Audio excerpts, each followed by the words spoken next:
August 1992. This is Zagreb, Croatia, where two study partners, Roman Rybarek and Davor Hunsky, are great friends. One of their mutuals happens to have an older brother who programmed a video game for the ZX Spectrum. This interested the two, as it turned out that he was making a fair bit of money from it. Roman Rybarek and Davor Hunsky loved video games, but the idea of making money from them was a fantasy. That is until they teamed up with fellow high schoolers Dean Sekulik and Damir Perovic. Their mission was to create a company that focused on video games. Introducing Croteam, a title representative of their country and their efforts as a team. Croteam had a few smaller scale accomplishments before its popular IPs. These were enough to prove to them that this was no longer fantasy. It was, in fact, the beginning of their legacy. Davor Hunsky describes this era of theirs as garage development. They lacked in size, faculty, and there were even Croatian army obligations. This was a noble start for sure. Around 1996, the team would delve into the complicated world of three-dimensional graphics. They desired to create a game for the increasingly popular market of first-person shooters. The team would go on to create a 3D engine of their own from scratch. And that's because the cost of licensing a 3D engine in the 90s would be way out of their budget. As years would pass and more impressive games came out, Croteam would feel the need to implement new features to their engine. And this is an issue that a lot of 3D engines dealt with back then.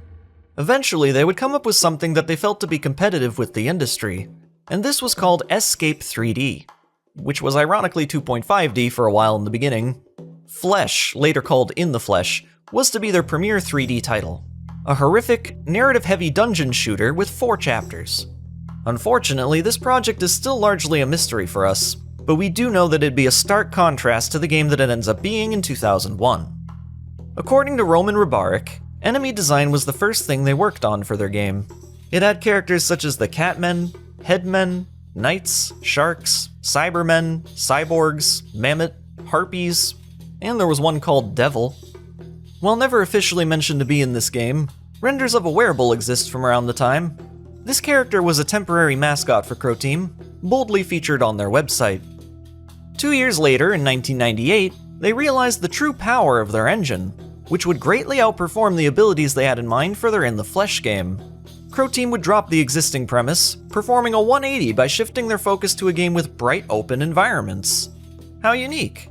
Something the team agreed on at the time is that first-person shooters felt too confined. Corridors and small rooms are unnatural, though they do work in the context of an action horror game like Quake.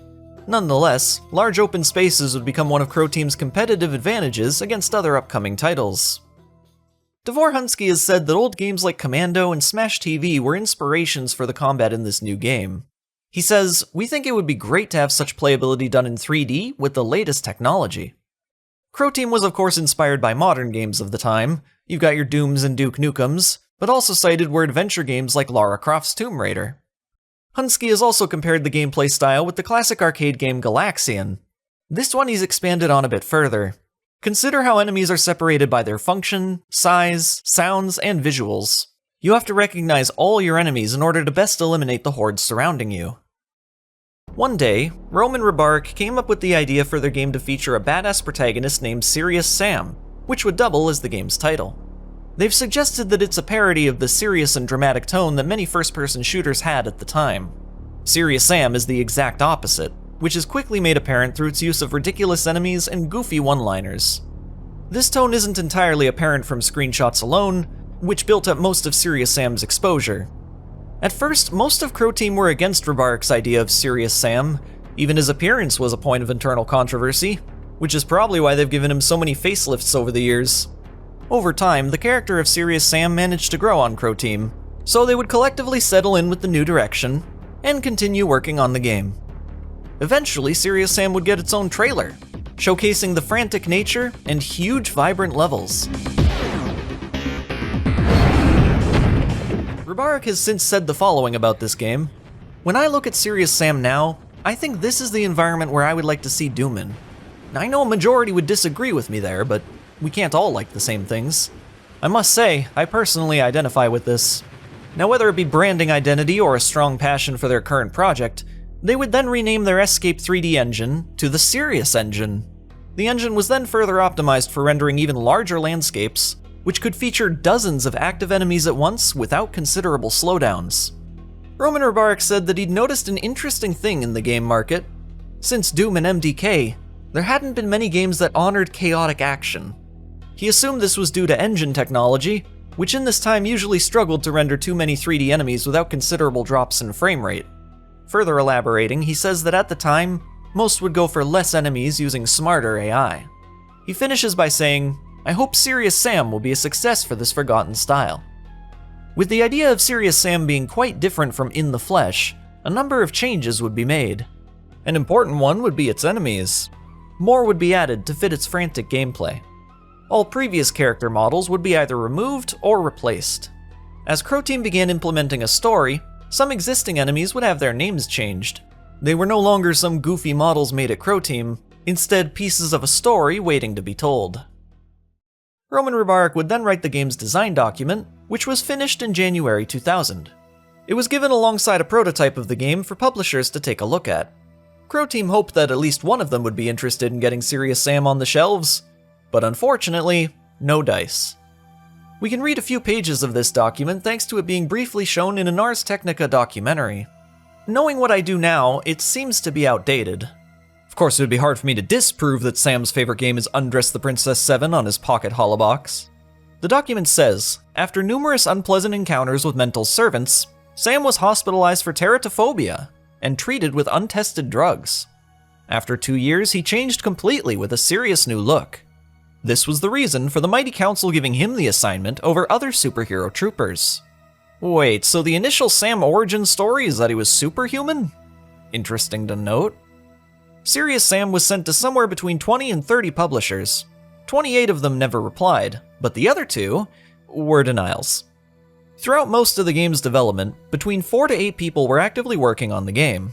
Incredibly small in numbers for what they were trying to pull off here.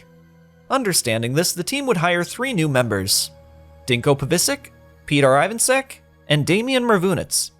It was an important time for the company as they would create new plans for their game. The idea was to create a highly polished demo for Serious Sam, consisting of one long level to give players an insight to their fast-paced gameplay and technology behind their engine. This became the Karnak demo, aka Public Test 1. Compared to their prototype, it was highly polished with detailed environments, models, textures, and refined weapons. Thanks to their newly recruited Damian Marvunitz, the public test also introduced the iconic Karnak theme.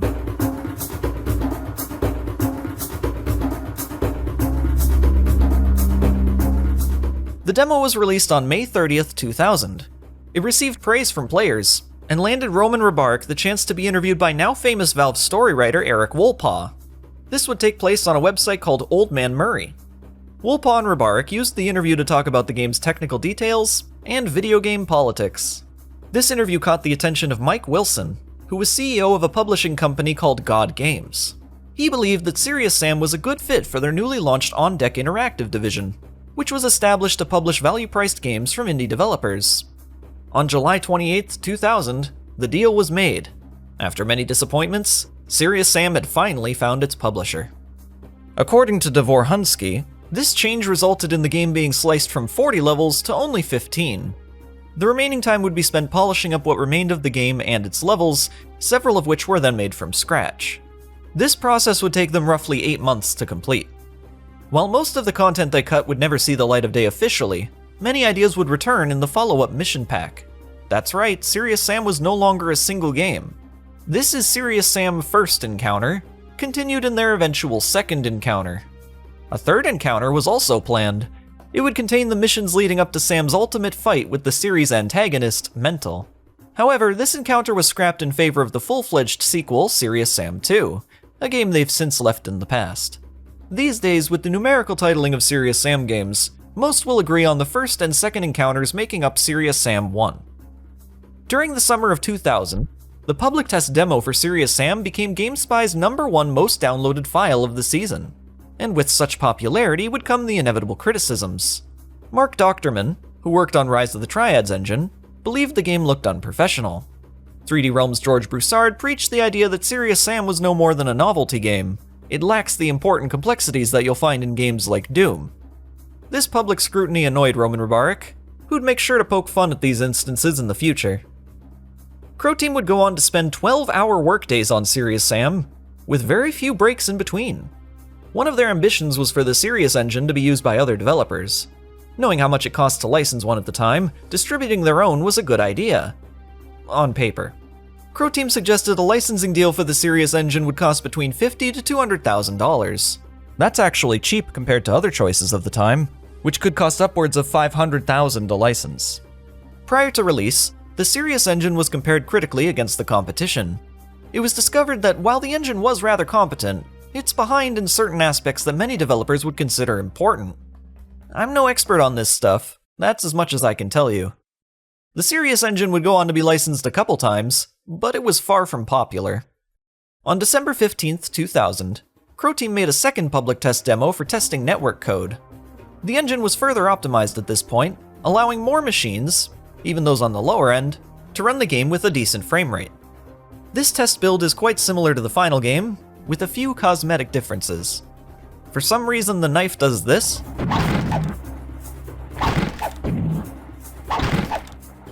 Serious Sam: The First Encounter was released on March 21st, 2001. It sold at a budget price of $20. Reviews were very positive. Today, The First Encounter is closely rivaled with their following Second Encounter as the best Serious Sam game. So when you put the two together, it's the best Serious Sam game. Typically when a game releases with a later expansion, the two are combined for a gold edition, making it the complete experience. Serious Sam would follow in these footsteps, establishing them to be one big game. Dvoransky says it took more than 4 years to develop their first Serious Sam encounter. Most of their first 3 years of work was scrapped, but it serves as the foundation for what would become one of their greatest accomplishments. Final preparations prior to shipping took little more than a year during their relentless struggle to polish the game as best they could. What we got in the end is a refined game that rivaled the competition in graphical fidelity. Though the complexities between the following do separate them, 90s FPS enthusiasts might note that Croteam managed to do in a year with Serious Sam what Duke Nukem Forever couldn't for over a decade.